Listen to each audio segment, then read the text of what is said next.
Hey everyone, Dr. Andrew Orr here. Today I wanted to talk about an issue that seems to be a recurring issue with a lot of people, and there was a couple of conferences on women's health issues on the weekend, and one of the recurring themes is that often it's perceived that healthcare practitioners don't listen to their patients.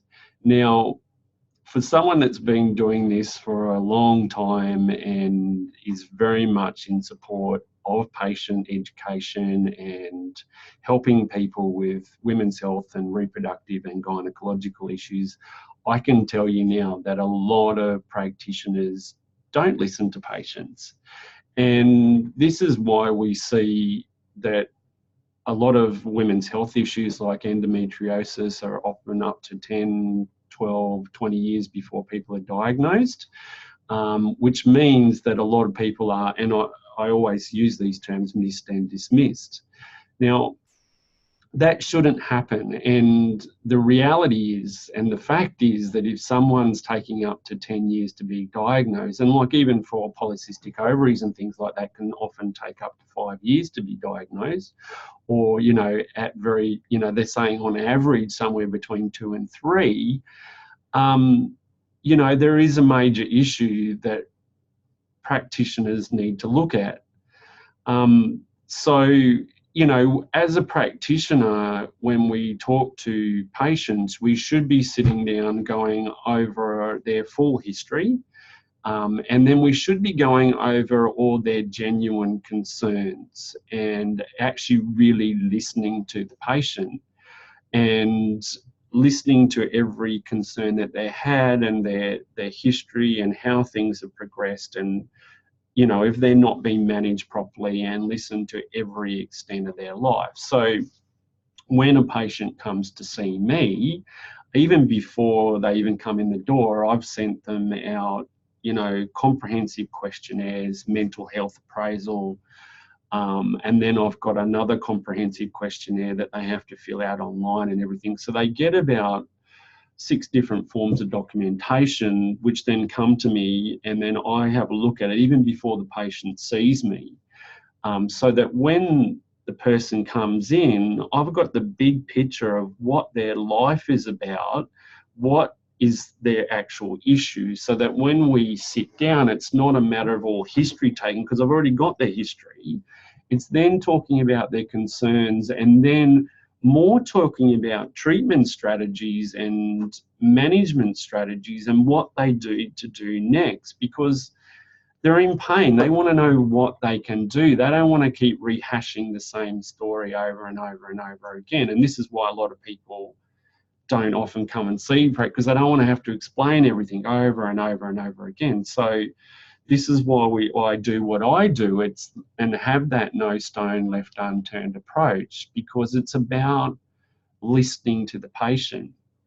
Now, the other side of it, which we have to talk about, and when I'm going to talk about this, I always say to people, you have to take the personal out of this, what I'm about to say, because as patients too, we have to be very, very careful that we don't project our past misfortunes and mistreatment and the missed and dismissed onto someone that might genuinely care, that might be genuinely there to help us.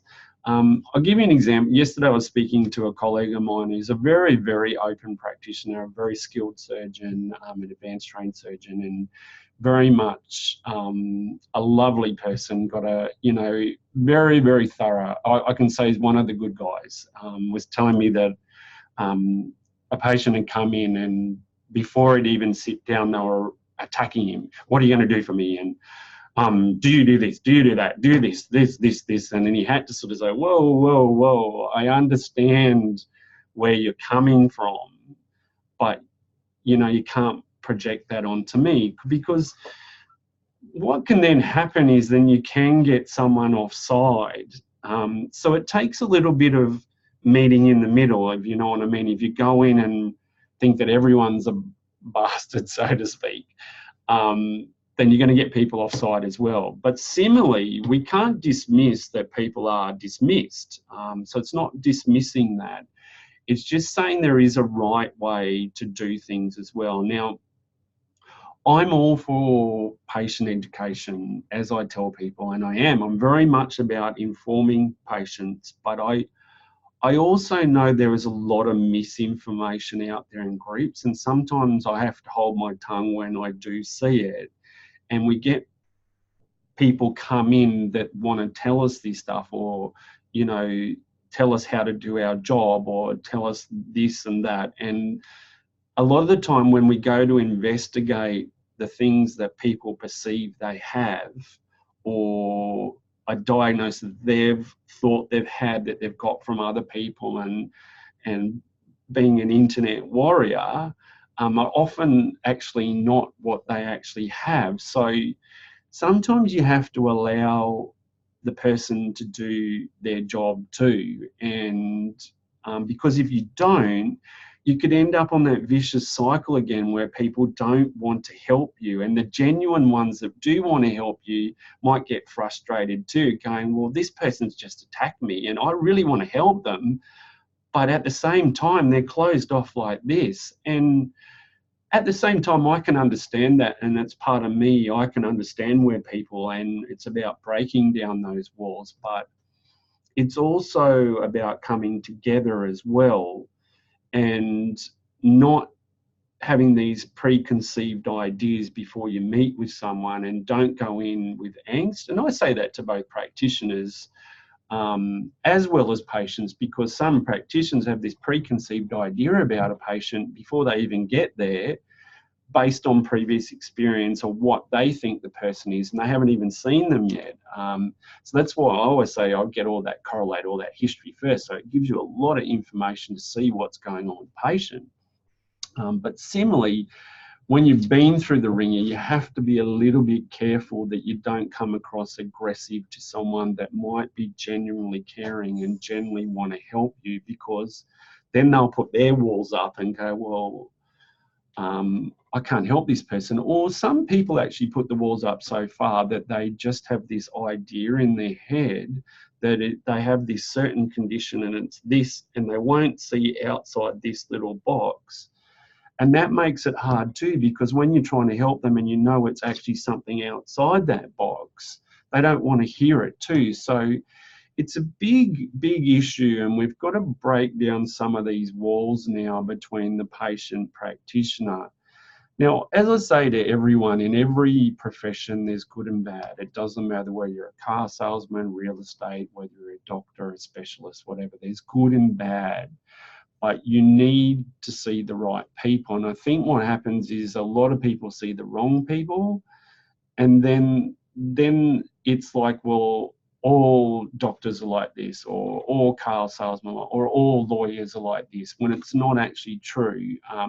Unfortunately, it's probably a very, small sector, but also a lot of people, because they don't know who to see and they end up seeing the wrong people, especially like surgeons and other people, then it just creates the vicious cycle again.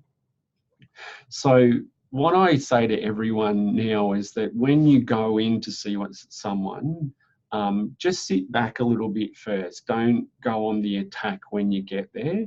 And I say that to practitioners as well.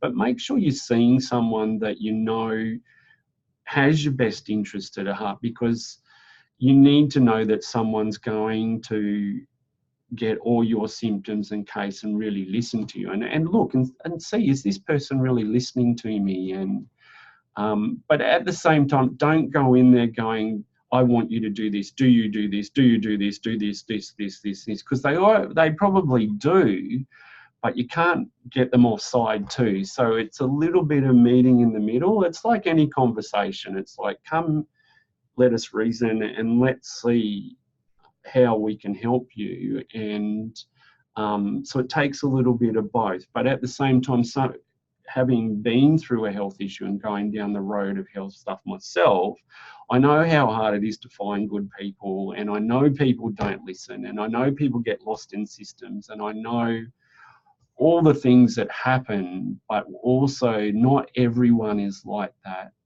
The other thing I will say to people is don't sit at home either trying to treat yourself or treat yourself through Facebook groups and support groups and advice from lay people, because often it is wrong. I see a lot of stuff that's wrong. Sure, people are educated and they know that, but when it comes down to it, a healthcare practitioner has done all the study, they know all the theory, they know all the practice, they've seen it in practical, and they'll know things that you'll never ever know because you can't, because you don't do that as a job every day. You don't see the multitude of things. And we say things like, even with endometriosis and polycystic, that while it's one disease, that everyone has different symptoms, and while the disease is, comes under one heading, that we need to look at the individual, because everyone has different things going on. Like some people are asymptomatic, so they don't have pain. Others are in extreme pain. Others have gastrointestinal symptoms. Some have psychological stuff going on, and then some have all of it combined. So it's about looking at the individual. But as I said, don't sit at home trying to do it on your own. Early intervention is the key, and I'll say that to anything, whether you're young, old, whatever. Early intervention, because the longer you leave something, the harder it is to treat, and then it becomes harder, and then the expectation of treatment and expectation versus reality of treatment and treatment outcomes and timeframes gets a bit distorted. So hopefully that can help all of you understand a little bit more. So the next time you go in to see a practitioner, sure, do your research, but just before you go on the attack, sit back a little bit and see what the practitioner is going to do for you. And especially if you know that a friend's been there and they are good, be just very careful how you speak to them and go on to them as well. But similarly, as I said to you, I understand that there's a lot of not so good practitioners that need to listen to patients too, and this is why we're here. There are a few people, there are a select group of individuals that are very good at what they do, and you have to understand that they know every aspect of your disease state, and much better than you can ever understand it, even by Googling, because unfortunately you can Google a lot of stuff, but a lot of the information, even research, you can't get access to. Recent research is all paid research, it's paid subscription, and any research you can get is that's bought out to free research and out in the public domain is often like 10 years old. So people like myself, we keep up with current stuff, and we know a lot more stuff because we've done a lot of study. It's like any profession, you study to understand that profession and those conditions, because that's your job, and you see it practically, and that's just how it is. But it's not saying don't be aware, don't be educated either. So anyway, I hope that little talk has helped everyone, but it is more about meeting in the middle as patient and practitioner, but find the right people, and there are the right people, and that's why we're getting the women's health experts together, the endo experts, the PCOS experts, and the international fertility experts together, because we want a group of the experts to be able, that when you go and see them, they are the experts, and you won't have to weed through all that. So that's something we're working on at the moment. Hope that helps. And like anything, don't give up hope. There's always help out there. And if you do need help with any women's health or any issues, reproductive or anything like that, you can always give my staff a call, book in for a consult. Or if I can't help you or assist you, I can always find someone that can. Take care.